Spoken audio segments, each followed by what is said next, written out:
بهداية من فضل ربي يكسو الجمال ربوع قلبي.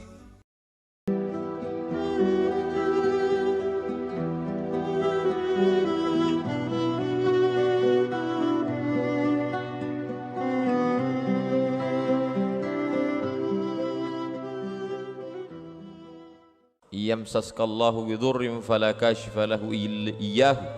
Kalau engkau ditimpa suatu kesulitan, kesusahan, tidak ada yang bisa menyingkapkan yang darimu kecuali Allah Subhanahu wa taala. Wa yuridka bi khairin fala radda li fadlih. Tapi kalau Allah ingin memberikan suatu kebaikan, tak pula ada yang bisa menolaknya, baik itu dari kalangan jin maupun manusia. Itu yang kita katakan setiap selesai salat, la mani'a lima a'taita wala mu'tiya lima mana'ta. La mani'a, tidak ada satupun yang bisa menjadi penghalang atas apa yang engkau ingin berikan. Wala mu'tiya, tidak pula ada yang bisa satupun yang memberikan atas apapun yang ditahan oleh Allah Subhanahu wa ta'ala. Poin pertama yang ingin saya sampaikan bahwa dalam hidup ini banyak sekali hal-hal yang diberikan Allah Subhanahu wa ta'ala kepada kita, seperti yang diceritakan pada kisah Nabi Musa alaihissalam. Musa alaihissalam adalah contoh model kun fayakun. Ketika semua anak-anak dirazia yuzabbihuna abna'akum wa yastahyuna nisa'akum. Anak laki-laki semuanya sembelih. Tidak ada satu pun yang bisa terselamat dari penyembelihan Fir'aun. Razia yang dilakukan oleh penguasa terbesar dunia. Sampai-sampai satu dari 7 keajaiban dunia mengabadikan makam kubur tempat mumi mereka sampai hari ini. Sampai-sampai satu-satunya raja yang jenazahnya masih utuh hidup sampai saat ini masih ada. Lalu kemudian Allah Subhanahu wa taala ingin memberikan kun fayakunnya. Wa auhayna ila ummi Musa an ardi'ih. Wahai ibu Musa, susukan anakmu. Fa in khifti alaihi, kalau kau takut anakmu ini nanti akan disembelih oleh tentara Fir'aun, la takhafi, jangan kau takut, wala tahzani, jangan kau sedih. Orang akan stres menghadapi perjalanan hidup ketika 2 penyakit hinggap dalam dirinya, terlalu takut dan terlalu sedih. Ini penyakit orang sekarang. Terlalu takut nanti anak cucunya tidak makan, akhirnya dia korupsi. Terlalu takut nanti akan terjadi begini-begini, akhirnya dia curang dalam dagang bisnisnya. Terlalu takut dan kemudian terlalu sedih, akhirnya depresi, stres. Kalau langsung mati nggak apa-apa, ini setengah mati, menyusahkan orang hidup. Na'udzubillah. Lalu kemudian Allah SWT mau menunjukkan kun fayakunnya. Lalu kemudian dihanyutkanlah anak kecil itu di sungai Nil. Sungai Nil yang dipenuhi dengan binatang buas yang luar biasa itu tidak dapat memudaratkan bayi kecil yang dihanyutkan Allah Subhanahu wa taala, karena ada rencana skenario Allah Subhanahu wa taala. Yang menghanyutkannya seorang perempuan. Asbaha fuadu ummi Musa farigha. Setelah anak itu dia hanyutkan, hatinya kosong. Menurut ahli tafsir, hatinya kosong, tidak ada memikirkan apapun, yang ada hanya Musa saja dalam hati. Di tengah derasnya air sungai Nil, dihanyutkan sampai ke tempat pemandian Asyah, dibawa ke tepian, dibawa ke istana. Betapa Allah Subhanahu wa taala mau menunjukkan kepada kita kalau tidak mati, kata Allah, tidak. La in ijtama'atil ummatu ala ayyadurruka bi syai'in. Berkumpul orang satu dunia ini ingin memudaratkanmu, mencelakaimu, melukaimu, membunuhmu, tidak, kata Allah, maka tidak terjadi. Berkumpul pula seluruh umat di dunia ini ala ayyamfa'uka bi syai'in, ingin memberikan manfaat, menolongmu, mengangkat derajatmu, kalau tidak, kata Allah, juga tidak akan terjadi. Rufi'atil aqlam, pena sudah diangkat, wajaffatis suhuf, kertas lembaran sudah kering. Contoh bahwa tulisan takdir sudah ditetapkan Allah Subhanahu wa taala.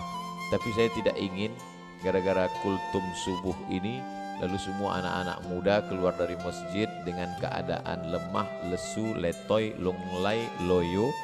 Dan ketika ditanya, kenapa kamu kehilangan semangat? Kata Ustadz Abdul Somad, tinta sudah kering, pena pun sudah diangkat.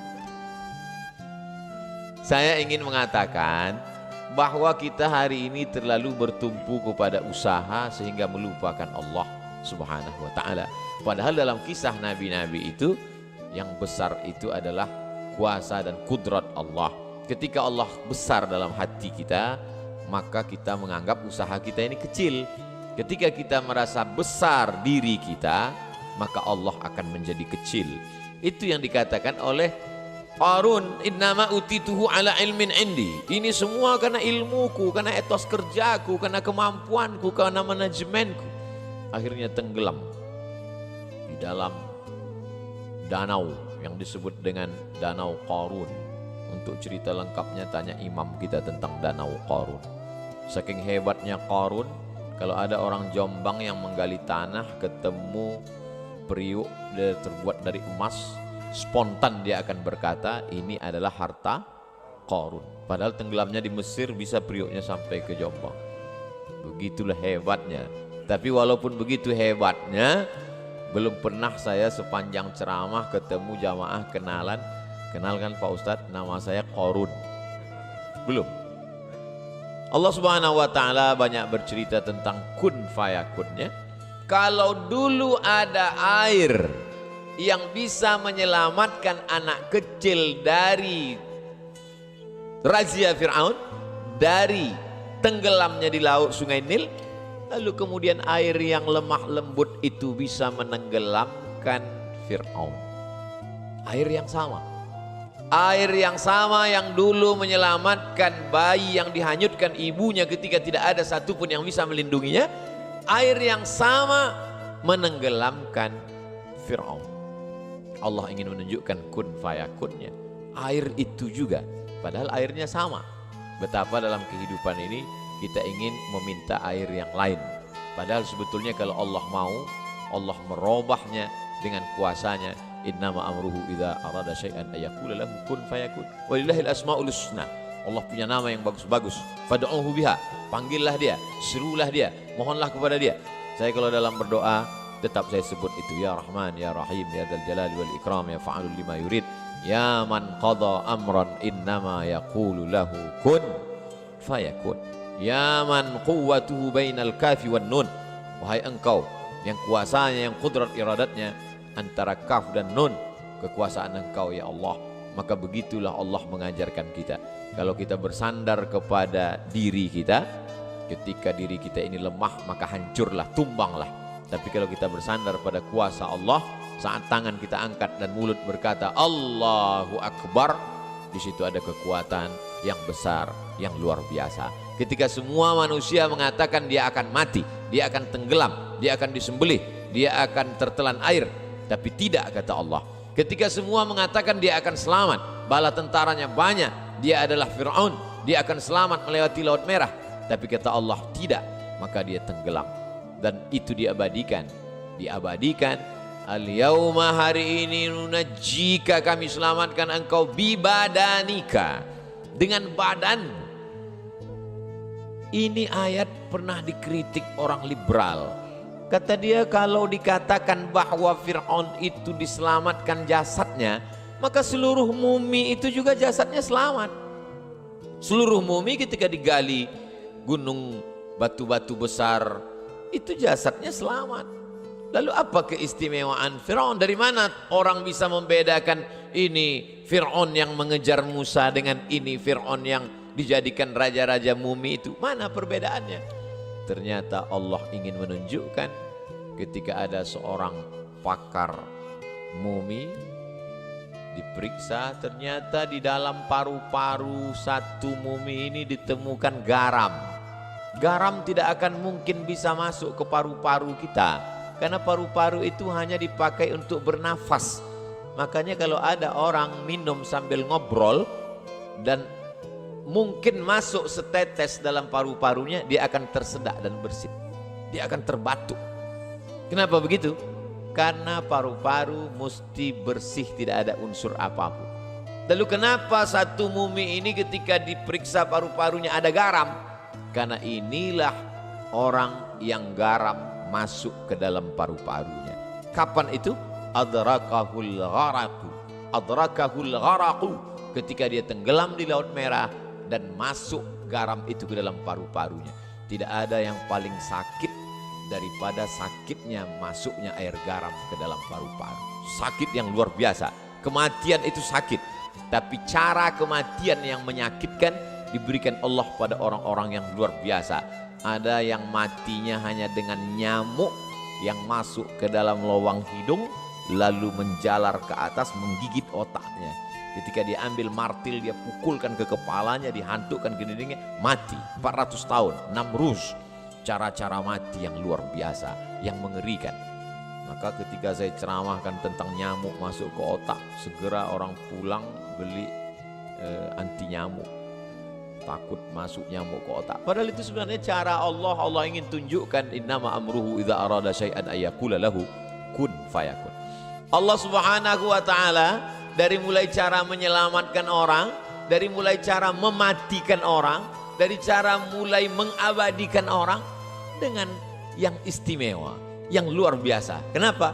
Karena dia memang luar biasa, maka hasil-hasil karyanya juga luar biasa. Fa'tabiru, ambillah i'tibar, pelajaran, faqsusil qasasa, ceritakan kisah-kisah itu ya Muhammad sallallahu alaihi wasallam. La'allahum yatafakkarun, mudah-mudahan mereka berpikir. Kalau lampu ini mati, kita cukup pencet stop kontak, dia akan hidup. Kalau AC ini mati, kita cukup ambil remote control, on, dia akan hidup. Tapi mengonkan otak ini adalah dengan kisah-kisah. Semangat hidup bangkit dari dalam. Semangat hidup apa? Semangat hidup kun fayakun. Di saat tidak ada tempat bergantung, ibu adalah orang paling tempat bergantung. Tidak ada tempat bergantung selain ibu. Tapi di saat itu ibu pun menghanyutkan dia. Allah sedang ingin mengatakan tidak ada tempat bergantung bagi engkau wahai Musa kecuali hanya aku. Begitu juga yang dialami oleh Nabi Muhammad SAW. Ayahnya Abdullah meninggal, diasuh oleh ibunya Aminah meninggal, diasuh oleh kakeknya Abdul Muttalib meninggal, diasuh oleh pamannya Abu Talib pun meninggal, istrinya Khadijah meninggal juga, anak-anak perempuannya semua meninggal, kecuali satu terakhir 6 bulan setelah itu barulah meninggal. Lalu kemudian apa tempat dia bergantung? Tak ada tempat bergantung. Dia berharap, menganggap nanti orang Taif akan menolong. Berjalan kaki dia dari kota Makkah menuju Taif.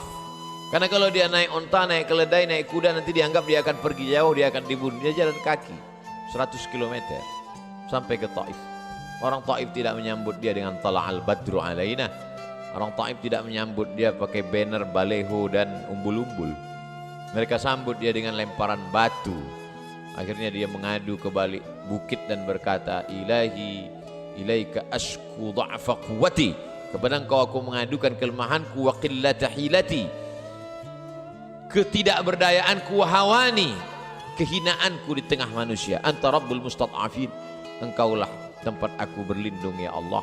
Pada saat itulah baru Allah menunjukkan kun fayakunnya. Setelah perjalanan panjang, di akhir itu baru datang kun fayakun. Malakul jibal, malaikat jibal, malaikat penjaga segala bukit di dunia ini berkata, ya Muhammad sallallahu alaihi wasallam, tunjukkan mana gunung yang paling besar, Jabal Qu'ayqi'an dengan Jabal Abi Qubais. Tunjukkan, akan kutimpakan kepada mereka, rata mereka dengan tanah. Apa jawab Nabi? Asallah an yukhrij min aslabihim man ya'budullah wa la yusyrika bihi syai'a. Ya Allah, keluarkan dari tulang sulbi mereka anak cucu yang akan menyembah engkau, tidak mempersekutukan engkau dengan apapun. Penduduk Taif hari ini 100% muslim. Di saat kemarahan, di saat kekecewaan, di saat tidak ada tempat berharap, tapi Allah ingin memberikan kemuliaan, Allah berikan kun fayakun. Nabi menjawab kun fayakun itu dengan maaf. Maka disitulah letak kemuliaan Sayyidina wa maulana wa syafi'ina Muhammad sallallahu alaihi wasallam. Lalu kenapa kun fayakun itu tidak turun ke kita? Bukan karena airnya tidak turun, tapi karena cawannya tidak siap untuk menampung. Bejana yang disiapkan tidak cukup untuk menampung air hujan yang diturunkan Allah Subhanahu wa taala. Kun fayakun akan turun pada jiwa pemaaf seperti yang ada pada hati Muhammad sallallahu alaihi wasallam. Apa kata Jibril? Terompah kayu sendal yang diinjak Nabi itu berdarah dan darahnya hampir saja menetes ke tanah. Kata Jibril, kalau sampai darah kakimu itu menetes ke tanah, kuratakan dunia ini ya Muhammad. Nabi membersihkan darah itu agar tidak menetes ke tanah. Andailah datang malaikat Jibril berkata kepada Abdul Somad, andai darah itu menetes ke tanah, akan kumatikan semua hatersmu Abdul Somad. Langsung saya injakkan kaki saya itu ke tanah. Ternyata kun fayakun itu tidak akan pernah turun kepadamu Abdul Somad, karena hatimu tidak seperti hati pemaaf Muhammad sallallahu alaihi wasallam. Ini poin pertama tentang kun fayakun. Nah, kita tidak mau ini hanya sebatas teori. Bagaimana menurunkan kun fayakun yang ada pada Musa, pada Ibrahim, pada Muhammad alaihi wassalatu wassalam ini kepada generasi sekarang? Maka kita perlu mentransfer itu ke umat yang ada sekarang. Bagaimana kun fayakun itu bisa mampir ke dalam hati anak-anak kita? Maka mesti ada perbaikan kurikulum, perbaikan pendidikan, program-program, dan masjid. Masjid apa namanya Ustaz? Masjid Ar-Rayyan. Ada satu pintu surga yang tidak dimasuki kecuali hanya orang yang berpuasa, Ar-Rayyan. Tapi kita sudah masuk duluan ke Ar-Rayyan. Dan masuknya saya ke Ar-Rayyan dalam keadaan berpuasa. Abdul Somad, semua manusia ingin mendatangkanmu ke Ar-Rayyan, tapi aku tidak, kata Allah, kau tak bisa datang. Tapi kalau aku berhendak, kata Allah, maka di saat berpuasalah kau masuk ke dalam Ar-Rayyan. Allah Ta'ala punya kuasa. Dalam satu hembusan nafas dia akan berkata, qala Rasulullah SAW, qala Nabi SAW. Tapi juga dalam hembusan yang sama, dia mampu berkata fisika, kimia, biologi, matematika, bahasa Inggris. Inilah generasi yang akan bangkit dengan semangat kun fayakun tanpa meninggalkan dunia. Sekarang kita melihat ada orang yang luar biasa dengan kehidupan dunia, tapi kun fayakun tak ada dalam hatinya. Satu lagi ada orang yang luar biasa kun fayakunnya, tapi dia meninggalkan dunia. Laisa bi khairikum man taraka dunyahu li akhiratihi. Orang yang baik bukan yang meninggalkan dunia untuk akhirat. Wala akhiratahu li dunyahu. Bukan pula yang meninggalkan akhirat untuk dunia. Liyusiba minhuma jami'an. Dapat dua-duanya.